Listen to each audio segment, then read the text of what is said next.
Hi dear friends, आप सभी का स्वागत है हमारे यूट्यूब चैनल नेट जे पड्डा में। फ्रेंड्स, आप सब कैसे हो? आई होप कि आप सब अच्छे होंगे।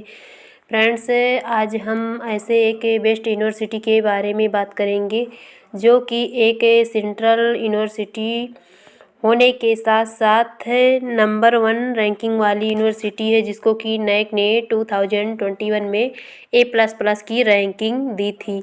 फ्रेंड्स, तो वो है central university of Rajasthan. Friends, और इस यूनिवर्सिटी से friends assistant professor, associate professor और फिर प्रोफेसर की वैकेंसी आई है। तो आप देख सकते हैं कि जिसके रिक्रूटमेंट की एडवर्टाइजमेंट फ्रेंड्स 6 दिसंबर को ही इशू हो गई थी। तो इसमें डिफरेंट डिपार्टमेंट से रिक्रूटमेंट मांगी गई है फ्रेंड्स।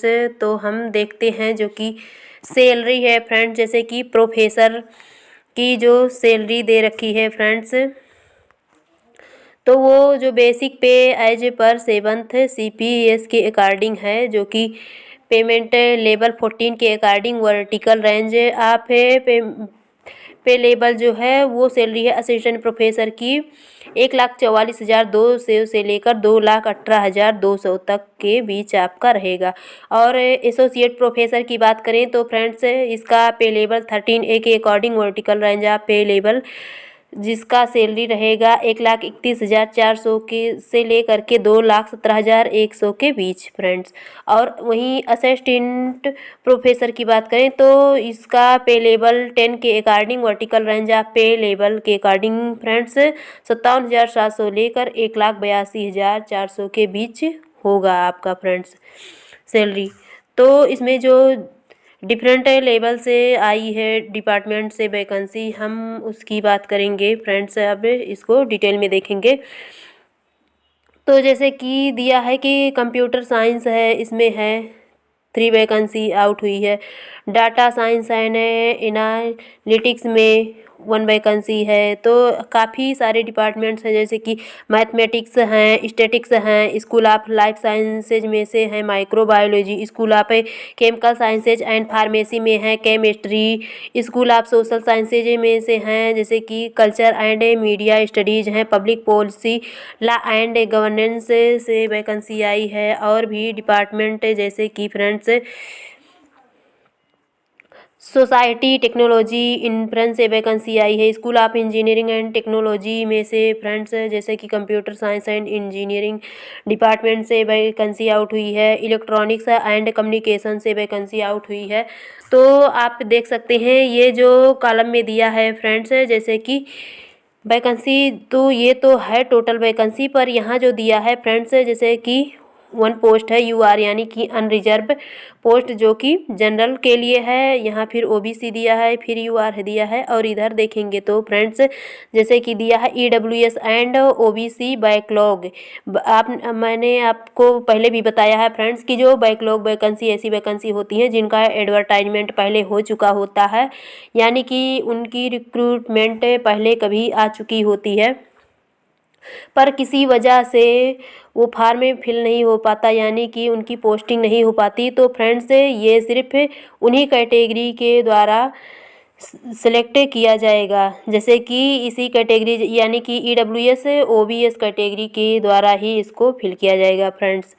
और बात करें तो इसमें EWS हैं, SC हैं, OBC, EWS, UR। तो फ्रेंड्स आप यदि इनमें से किसी भी कैटेगरी में आते हैं और आप इस डिपार्टमेंट के लिए एलिजिबल हैं तो आप ज़रूर इस फार्म को फिल कीजिए, क्योंकि फ्रेंड्स एक बेस्ट यूनिवर्सिटी से वैकेंसी आई है, तो कितना अच्छा चांस है। और देख सकते हैं जो एप्लीकेशन फ़ीस है फ्रेंड्स वो है 1,500 रुपये, जैसे कि UR EWS OBC कैटेगरी के लिए। अब देखिए इसमें EWS को भी शामिल कर लिया है, नहीं तो उसको SC ST में शामिल करता था। तो और वहीं बात करें जैसे कि SC ST PWD कैटेगरी वालों को, तो फ्रेंड्स इन लोगों की चार्ज है 750 रुपये। और इसके साथ साथ फ्रेंड्स यदि आप नीचे दिया है कहीं कि फ्रेंड्स यदि आप इस कैटेगरी में हैं, SC ST या फिर PW कैटेगरी में, और आप राजस्थान के इस सेंट्रल यूनिवर्सिटी से अपनी डिग्री कंप्लीट किए हैं, तो फ्रेंड्स आपका कोई चार्ज नहीं रहेगा, यानी कि आपका फ्री रहेगा, आप फ्री फार्म को फिल कर सकते हैं। और इधर आते हैं, इसको आप पढ़ लेना फ्रेंड्स। और नीचे आते हैं तो देखते हैं जो कि डिपार्टमेंट से वैकेंसी आउट हुई है तो उनकी क्वालिफ़िकेशन दी है। जैसे कि अपॉइंटमेंट आप प्रोफेसर के लिए है फ्रेंड्स, जैसे कि public policy, law and governance, तो वैसे थोड़ा ही डिफरेंट रहता है। नहीं तो फ्रेंड्स रहता है कि जैसे कि प्रोफेसर के लिए आपका PhD डिग्री होने के साथ साथ आपका 10 इयर्स का कम से कम, यानी कि मिनिमम 10 इयर्स का एक्सपीरियंस मांगता है किसी रिसर्च में, इंडस्ट्री में, अथवा किसी टीचिंग लेवल पर, या फिर आपका रिसर्च पेपर जो होता है फ्रेंड्स, रिसर्च पब्लिकेशन होता है UGC लिस्टेड जर्नल्स में, उसके अकॉर्डिंग जैसा भी रिसर्च पब्लिकेशन मांग ले 10, 8 ऐसा कुछ, तो इसमें जो दिया है फ्रेंड्स इसका क्राइटेरिया है, यानी कि PhD डिग्री आप किसी public policy, law, governance, political sciences या फिर पब्लिक एडमिनिस्ट्रेशन एंड पब्लिश्ड में आपने हाई क्वालिटी में किया हो PhD डिग्री, और उसके साथ साथ फ्रेंड्स आपके पास कम से कम 10 ईयर का एक्सपीरियंस होना चाहिए, और उसके साथ साथ फ्रेंड्स आप कम से कम UGC लिस्टेड जर्नल्स के अकॉर्डिंग 10 रिसर्च पब्लिकेशन किए हों, तो आप इसके लिए एलिजिबल हैं। और फ्रेंड्स जो आपने रिसर्च स्कोर किया है UGC रेगुलेशन के अकॉर्डिंग 2018 अपेंडिक्स सेकेंड टेबल 2 के अकॉर्डिंग आपने मिनिमम जो स्कोर किया है वो 120 स्कोर होना चाहिए, तभी आप इसके लिए एलिजिबल होंगे। और अथवा आपने ये दोनों नहीं किया है फ्रेंड्स, यदि आप इन दोनों क्राइटेरिया को नहीं फुलफिल कर पाए हैं तो उसके लिए नीचे दिया है कि आपका PhD डिग्री होना चाहिए, और उसके साथ साथ आपने कहीं ऐसा योगदान दिया हो फ्रेंड, जैसे कि किसी कंसर्न में या फिर एलाइड या फिर रिलीवेंट डिसिप्लिन में आपने नॉलेज में योगदान दिया हो, और यानी कि कंट्रीब्यूशन दिया हो, और उसके साथ साथ आपका 10 ईयर्स का एक्सपीरियंस हो, तो भी आप इसके लिए एलिजिबल हैं। और फ्रेंड्स जब नीचे आते हैं तो इधर भी जैसे है केमिस्ट्री, तो ये है OBC के लिए, जो ऊपर था ये अनरिजर्व के लिए था फ्रेंड्स। और फिर कंप्यूटर साइंस है जो कि UR के लिए है, तो फ्रेंड्स वैसे सेम ही है, आप इसको देख लेना, जो क्राइटेरिया है एलिजिबिलिटी की वो सेम ही है सभी पोस्ट के लिए, यानी कि जो प्रोफेसर के लिए जितने भी पोस्ट हैं, जितने भी डिपार्टमेंट के फ्रेंड्स, सब क्राइटेरिया सेम ही हैं, जैसे कि कंप्यूटर साइंस हैं। तो आप इसको इसके ऑफिशियल वेबसाइट पर जाकर फ्रेंड्स डाउनलोड करके अच्छे से पढ़ लेना।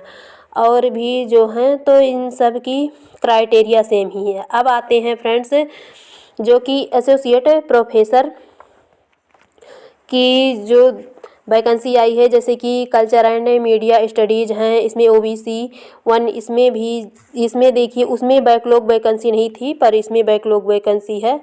तो जैसे कि इलेक्ट्रॉनिक्स एंड कम्युनिकेशन है, सोसाइटी टेक्नोलॉजी इन्फ्लुएंस हैं। तो फ्रेंड्स यदि आप इनमें से किसी भी क्राइटेरिया में किसी भी डिपार्टमेंट में आते हैं तो फार्म को ज़रूर फिल कीजिए। और इसमें जो फ्रेंड्स क्राइटेरिया दिया है एलिजिबिलिटी की, वो आपका PhD डिग्री होना चाहिए, उसके साथ साथ जो आपका मास्टर डिग्री होना चाहिए एटलीस्ट 50%, किसके साथ आप ग्रेडिंग सिस्टम यूज़ किए हो, यानी कि आपका जो मास्टर डिग्री UG PG हो उसमें ग्रेडिंग सिस्टम का यूज किया गया हो आपके कॉलेज या यूनिवर्सिटी के द्वारा। और फ्रेंड्स आपका मिनिमम 10 इयर्स का किसी टीचिंग में अथवा रिसर्च में अथवा एकेडमिक अथवा रिसर्च पोजीशन में या फिर किसी यूनिवर्सिटी में असिस्टेंट प्रोफेसर के लेवल पर 8 इयर्स का एक्सपीरियंस होना चाहिए फ्रेंड्स। और उसके साथ साथ फ्रेंड्स आपने minimum 7 publication UGC listed journals के अकॉर्डिंग किया हो और जो आपका टोटल स्कोर हो फ्रेंड्स रिसर्च पब्लिकेशन का वो UGC regulation 2018 appendix second table 2 के अकॉर्डिंग 75 स्कोर किया हो तो फ्रेंड्स आप इसके लिए एलिजिबल हैं।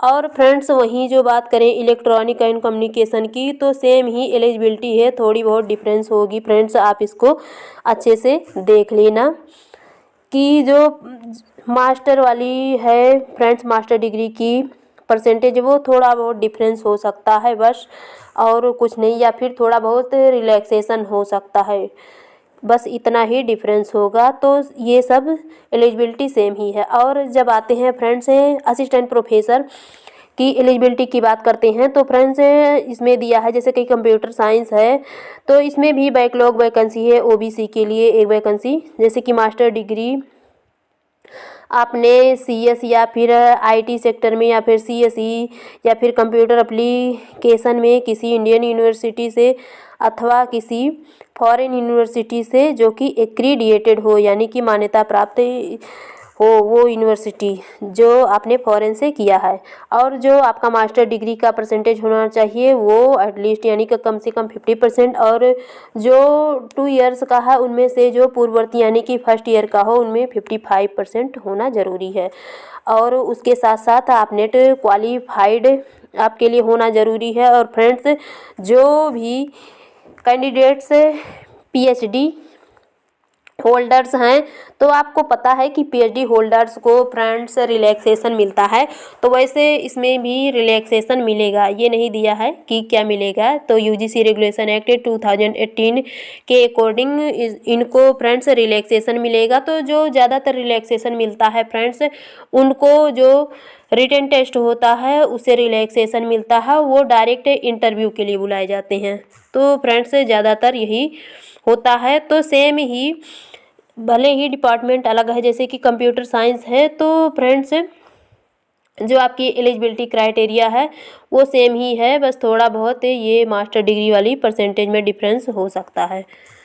तो और भी बात करें जैसे कि माइक्रोबायोलॉजी की भी डिपार्टमेंट की है, public policy law and governance की वैकेंसी है, सोसाइटी टेक्नोलॉजी इन्फ्रेंस की है, स्टैटिक्स की है। तो फ्रेंड्स आप किसी भी डिपार्टमेंट में आते हैं एलिजिबल हैं तो ज़रूर फिल कीजिए। और फ्रेंड्स इसकी जो ये बात करें कि टर्म एंड कंडीशन तो फ्रेंड्स इसको आप अच्छे से एक बार पढ़ लेना फॉर्म फिल करने से पहले।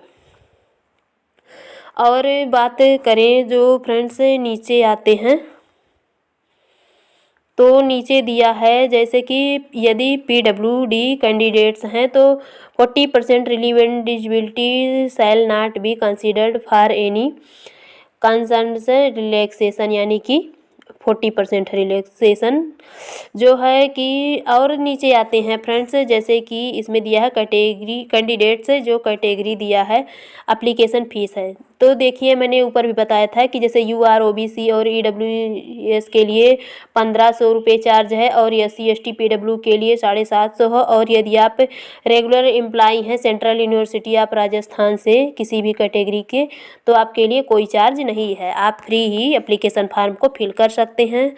और इसमें जो भी दिया है ये सब आप अच्छे से पढ़ लेना फ्रेंड्स फॉर्म फिल करने से पहले। तो इसी तरह आप हमारे साथ बने रहिए फ्रेंड्स, हर नोटिफिकेशन हर अपडेट की वीडियो पाने के लिए आप मेरे साथ बने रहिए। और फ्रेंड्स यदि आपको मेरी वीडियो पसंद आए तो आप लाइक और कमेंट ज़रूर कीजिए और सब्सक्राइब भी कीजिए और अपने सभी फ्रेंड्स को मेरे इस चैनल के माध्यम से ज़रूर जोड़िए ताकि उनको भी एक अच्छी हेल्प मिल सके। और फ्रेंड्स यदि आपके कोई फ्रेंड्स यदि आप यूजीसी नेट की तैयारी करना चाहते हैं तो वो भी आप मेरे साथ कर सकते हैं, जो कि हम यूजीसी नेट की तैयारी भी इसके द्वारा करेंगे। और जो फ्रेंड्स है लास्ट डेट है फॉर्म फिल करने की है वो है एक, इसमें 31/1 मिस्टेक दिया है फ्रेंड्स, जैसे कि 31/1/2024 हो सकता है फ्रेंड्स मिस्टेक हो या फिर 1/1/2024 देखते हैं। देखिए यहाँ दिया है 31/1 या तो फिर हो सकता है 31 जनवरी 2024 से पहले फॉर्म में फिल होना चाहिए। तो जो भी होगा फ्रेंड्स इतना दिया है। Thank you.